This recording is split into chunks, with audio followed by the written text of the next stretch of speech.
하나님 말씀 이사야 27장 7절에서 13절 말씀을 보겠습니다. 구약성경 995쪽입니다. 제가 읽어드리겠습니다. 주께서 그 백성을 치셨은들 그 백성을 친 자들을 치심과 같았겠으며 백성이 살육을 당하였은들 백성을 도륙한 자의 살육을 당한과 같았겠느냐. 주께서 백성을 적당하게 견책하사 쫓아내실 때에 동풍 부는 날에 폭풍으로 그들을 옮기셨느니라. 야곱의 불의가 속함을 얻으며 그 죄를 없이함을 얻을 결과는 이로 인함이니 곧 그가 제단의 모든 돌로 부서진 횃돌 같게 하며 아세라와 태양상으로 다시 서지 못하게 함에 있는 것이라. 대저 견고한 성읍은 적막하고 그 처가 황무하며 버림이 되어 광야와 같았은즉 송아지가 거기서 먹고 거기 누우며 그 나무 가지를 먹어 없이 하리라. 가지가 마르면 꺾이나니 여인이 와서 그것을 불사를 것이라. 이 백성이 지각이 없으므로 그들을 지으신 자가 불쌍히 여기지 아니하시며 그들을 조성하신 자가 은혜를 베풀지 아니하시리라. 너희 이스라엘 자손들아, 그날의 여호와께서 창이라는 하수에서부터 애굽 시내에까지 과실을 떼는 것 같이 너희를 일일이 모으시리라. 그날에 큰 나팔을 울려 불리니 아수르 땅에서 파멸케 된 자와 애굽 땅으로 쫓겨난 자가 돌아와서 예루살렘 성산에서 여호와께 경배하리라. 아멘. 여호와께서 자기 백성 이스라엘을 심판하신다라는 내용이고, 그 심판으로 끝나는 것이 아니라 다시 하나님께서 이스라엘을 예루살렘 성산으로 돌아오게 하실 것을 말씀하고 있습니다. 7절에 보면 주께서 그 백성을 치셨은들 그 백성을 친 자들을 치신 것 같았겠으며 백성이 살육을 당하였은들 백성을 도륙한 자의 살육을 당한과 같았겠느냐. 몽둥이들을 심판이 이스라엘의 심판보다 훨씬 더 엄중했다라는 표현을 하고 있습니다. 이스라엘 입장에서는 이 말씀이 심판 중에도 위로가 되겠죠. 우리가 받는 심판보다는 누가 받는 심판이 더 엄중하다? 우리를 친 몽둥이가, 예를 들면 예수님 당시에 유대인들이 메시아를 기다리잖아요. 이런 약속의 말씀, 지금도 이사야서를 다 외우거든요. 이런 말씀들이 그들에게 얼마나 귀하겠습니까? 저들에 대한 하나님의 심판은 우리가 지금까지 받은 심판과 비교할 수 없다라는 내용을 이사야 선지자가 미리 알려주고 있습니다. 주께서 백성을 적당하게 견책하사 쫓아내실 때 동풍 부는 날에 폭풍으로 그들을 옮기셨느니라. 아무튼 표현이 번역이 이렇게 해놨는데 심판은 심판이에요. 앞서서 이방 나라에 대한 심판보다는 덜하다라고 이렇게 표현이 나오는데, 이 말씀의 의미는 전혀 달라요. 이건 그냥 직설법이잖아요. 직설법으로 말씀을 하시는데, 동풍 부는 날에 그들을 옮겼다.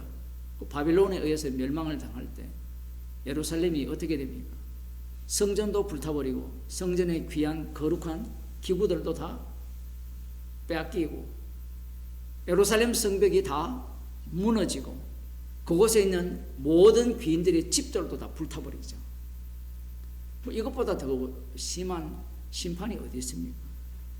서로 자식을 잡아먹는 그러한 심판들이 또 실제로 일어나게 될 것이고, 신명기 28장에 예언된 그 말씀들이 고스란히 이루어지게 되거든요. 중요한 것은 이미 심판을 받은 입장에서 이 말씀을 보게 되면 위로가 되겠죠. 저들이 우리보다 더 엄중한 심판을 받을 것이라는 그러한 어떤 생각을 하게 되고요. 야곱의 부르기가 속함을 얻으며 그 죄를 없이함을 얻을 결과, 그가 제단의 모든 돌로 부서진 횃돌 같게 하며 아세라와 태양상으로 다시 서지 못하게 함에 있는 것이라. 속함을 얻게 되면 그 결과가 이런 식으로 드러난다라는 거고, 하나님께서 속함을 얻게 하는 방식 속에 이러한 우상들을 다 제거한다라는 내용을 담고 있습니다. 그런데 희망은 잠깐인데 이러한 하나님의 심판 속에 누가 들어가느냐 하면 9절과 10절이 연결되잖아요. 대저 견고한 성읍은 적막하고 거처가 황무하며 버림이 되어, 이것이 앞부분에 나오는 제단의 모든 돌로 부서진 횃돌 같게 하며 아세라의 태양상으로 다시 서지 못하게 하며 있는 것이라. 이스라엘 자체가, 하나님의 백성인 남유다 자체가 지금 우상의 전당이 된 겁니다. 나중에 이제 예수님이 오시게 되면 이들은 이 말씀을 알고 있죠. 알고 있으니까 자신들은, 성경을 늘 제가 강조하지만 성전에서 어떠한 이 율법 위반의 요소를 찾을 수가 없습니다. 예수님께서 성전을 이렇게 매매하는 자들과 돈 바꾸는 자들을 뒤엎었잖아요. 내 아버지의 집으로 장사하는 집을 만들지 말라, 이렇게 말씀하셨을 때 많은 사람들은, 목사들이나 교인들은 그걸 보면서 성전을 장사터로 만들었다, 그 의미가 아니에요. 그 의미가 아니라 율법대로 제사 드리는 자체가 장사꾼이라는 거예요. 그것이 마태복음 23장 할 때 제가 설교를 했죠. 바리새인과 서기관들이 11조를 제대로 하고 말씀대로 살아가는 자체, 그리고 과거 조상들의 행위들을 보면서 우리가 만일에 저 조상 때에 살았다면 선지자들을 핍박하고 죽이지 않았을 것이라는 이 철저한 자기 반성을 하는 그들에게, 너희들이 그 말을 하기 때문에 그들의 후손이다 라고 선언하면서 너희들의 조상의 양을 채우라, 이렇게 말씀하는 겁니다. 논리가 우리 인간들 입장에서는 말도 안 되는 논리를 펴는 거예요. 제가 계속 반복합니다만 우리가 회개한다라는 자체가, 반성한다라는 자체가 그게 악하다.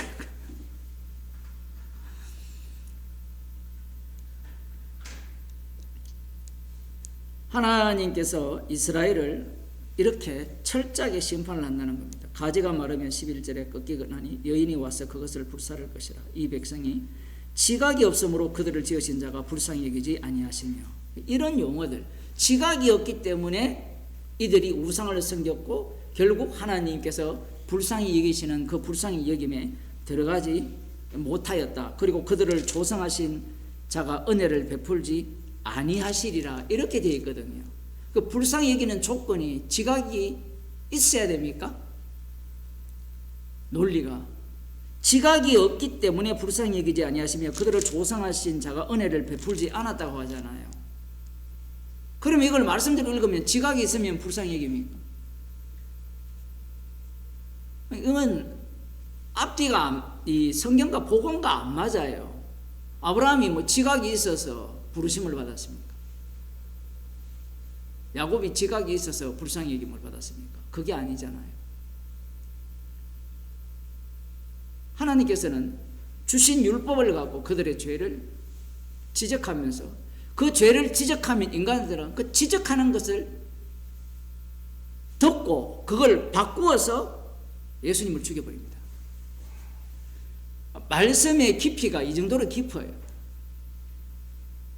그래야만 십자가의 그 깊이를 어떤 인간도 따라잡지 못하기 때문에 그렇습니다. 그러면서 갑자기 이제 주제를 바꾸죠. 너희 이스라엘 자손들아, 그날에 여호와께서 창이라는 하수에부터, 심판의 날이죠. 27절부터 26장 31절 20절부터 나온 내용이 이제 칼로 날랜 뱀 리워야단, 곧 꼬불꼬불한 뱀 리워야단을 벌하시며 심판의 날이죠. 이 심판의 날을 말씀하시면서 이들의 심판은 이스라엘의 심판보다 더 엄중할 것이고, 이스라엘의 심판은 우상 숭배했기 때문에 그 우상들과 함께 심판당하는 내용이고, 그럼에도 불구하고 이스라엘이 다 흩어졌는데 여호와께서 창이라는 하수에서부터 애굽 시내까지, 유브라테스 강 그 좌우 쪽이겠죠. 그쪽이나 애굽 남쪽으로부터 과실을 떠는 것 같이 너희를 일일이 모으시리라. 이게 뭐냐면 남은 자는 돌아오리라는 사상이에요. 이게 제가 지난주 금요일 날 설교한 내용입니다. 너희 자손이 하늘의 별 같을지라도 남은 자의 수가 얼마 되지 않을 것이라. 율법에 불순종하게 되면. 이 이스라엘 입장에서는 이 말씀이 이들에게는 소망이 되죠. 그리고 실제로 애굽에서 돌아왔습니다. 그러나 문제는 제대로 된 완전한 이스라엘의 회복이 되지 않았어요. 그 이스라엘의 회복이 70년으로 끝날 줄 알았는데 71회에 그것이 완성이 된다라고 약속을 하셨기 때문에 남은 자 유대인들은 제자들이나 세리완도 마찬가지고요. 바리새인과 서기관들은 그날을 기다리는 겁니다. 13절 보겠습니다. 그날에 큰 나팔을 울려 불리니, 큰 나팔하니까 뭐가 생각납니까? 데살로니가 웃습니까? 천사장의 나팔 소리와 함께 주님이 강림하신다는 이건 지금 이 땅에서의 실질적인 직설적인 이야기잖아요. 그런데 이것이 예수님 때 오게 되면 언유로 바뀌어버리고, 이 말씀이 큰 나팔이 불러서 아수르 땅에서 파놓게 된 자와 애굽 땅으로 쫓겨난 자가 돌아와서 예루살렘 성산에서 여호와께 경배하리라. 1차적 회복만 이야기하는 것이나 완전한 회복을 지금 말씀하거든요. 이렇게 되면 이제 이 직설법이 예수님이 오시게 되면 언유가 되어버리고, 언유가 되어버리면 언제 진짜 일어나느냐면 예수님의 재림 때 이 사건이 완료가 돼요. 그런데 제가 오늘 드리고 싶은 말씀이 뭐냐 하면, 지금 대부분의 신학자들이 이 본문을 보면서 이스라엘의 회복을 주장을 합니다. 이스라엘의 회복과 구원.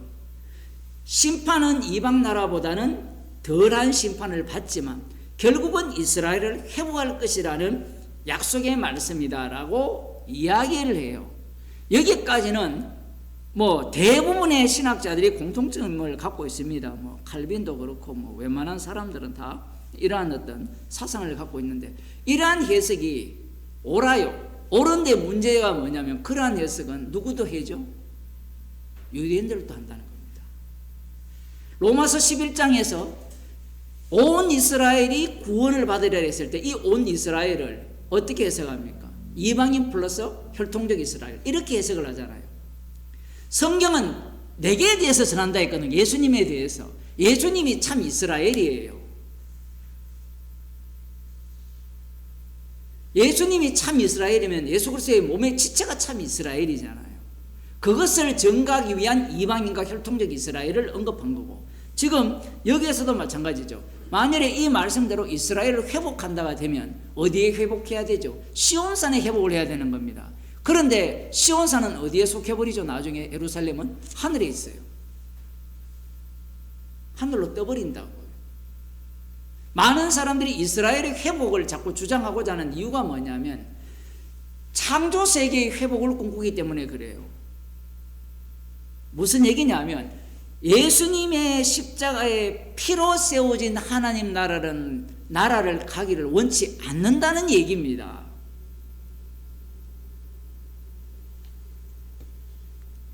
주님이 십자가에서 승리했을 때 우리에게 평안을 준다 하셨잖아요. 그 평안은 세상이 주는 평안과 다르죠. 그러면 세상이 주는 평안은 요동안치는 어떤 평안이라 했습니까? 지난 시간도 말씀드린 것 같은데 주파수가 그냥 죽은 주파수, 이게 평안이잖아요. 그게 평안 아닙니까? 아무 일 없는 거. 근데 아무 일 없어 보세요. 그게 무슨 평안입니까? 미쳐버립니다, 사람이. 보통 사람도 미쳐버려요. 그런데 주님이 주시는 평안은 십자가 사건 속에 휘말리는 것을 평안이라고 하거든요. 십자가의 피로 세우는 그 천국을 인간들이 들어가고자 하는 것이 아니라 이스라엘의 회복을 약속하는 이 말씀을 보면서 에덴 동산의 회복을 인간들이 꿈을 꾼다는 겁니다. 무섭죠? 로마서에서 이방인이나 헬라인이나 유대인이나 모두 다 죄 아래에 있고 하나님을 알되 하나님을 영화롭게 하지 않고 감사치도 않잖아요. 이방인뿐만 아니라 유대인들도 하나님을 알되 감사치 않잖아요. 죽여버리잖아요, 하나님을. 서대반 집사님이 설교를 했잖아요. 그들이 하늘 군대 섬기는 일에 내버려 두었다. 충격적이잖아요.